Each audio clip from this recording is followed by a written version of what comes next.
Et salut tout le monde, je vous retrouve pour une nouvelle vidéo. On va donc parler du PHP dans cette série de vidéos qui seront donc des cours destinés aux débutants, et plus on avancera dans les épisodes, plus on verra de choses difficiles. L'objectif étant, à la fin de tous les cours, de pouvoir réaliser ensuite un petit site web dont on verra comment il sera agencé très bientôt. Alors, avant de commencer à coder, je vais d'abord vous expliquer comment fonctionne un site web. Il faut donc savoir qu'il existe deux grands types de sites web.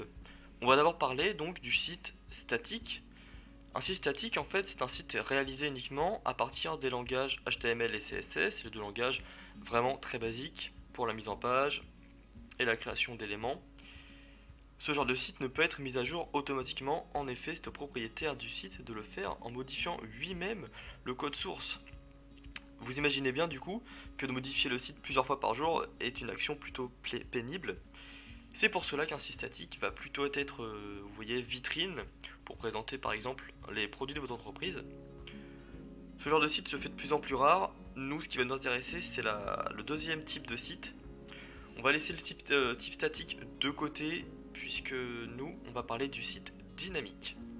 Plus complexe à réaliser, mais beaucoup plus pratique. Oui, en plus du HTML et du CSS, on va ajouter le PHP, le SQL, pourquoi pas de JavaScript. Alors ça va faire beaucoup de langage à connaître, mais cela va nous permettre de réaliser du contenu dynamique, c'est-à-dire d'apporter des modifications à notre site sans en modifier son code source. Je vais donc vous expliquer comment fonctionne un site web dynamique par le biais de ce schéma. On voit donc à gauche le visiteur, c'est-à-dire un utilisateur quelconque. Lorsqu'il va entrer sur le site web désiré, il va demander la page au serveur qui se trouve à droite.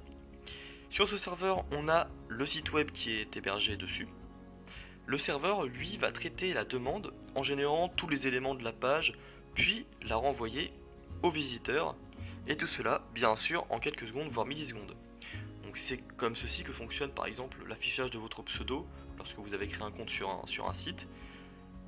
Vous allez demander au serveur les informations, et en fait, il va vous renvoyer les informations personnelles qui sont contenues dans la base de données telles que votre pseudo et les afficher grâce au langage PHP et SQL.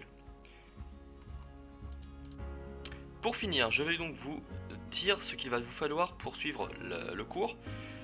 Il va donc falloir un logiciel capable d'interpréter le code PHP. Pour ma part, je vais utiliser WAMP Server sur Windows. Je vais vous rediriger vers une vidéo que j'ai faite pour installer WAMP Server. Même si c'est facile à installer, on ne sait jamais s'il peut y avoir une erreur ou quoi. Je vous donne la procédure à suivre. Ensuite, il va vous falloir un éditeur de texte. Je vous propose Visual Studio Code ou encore Sublime Text. Vous faites comme vous voulez. Pour ma part, les tutos seront faits sous Visual Studio Code. Voilà, on a donc besoin de ces deux choses-là. Et puis vous n'aurez qu'à bien écouter ce que je dis. Et merci d'avoir suivi ce premier épisode. Je vous retrouve pour des choses très simples dans le prochain épisode. Allez, salut tout le monde!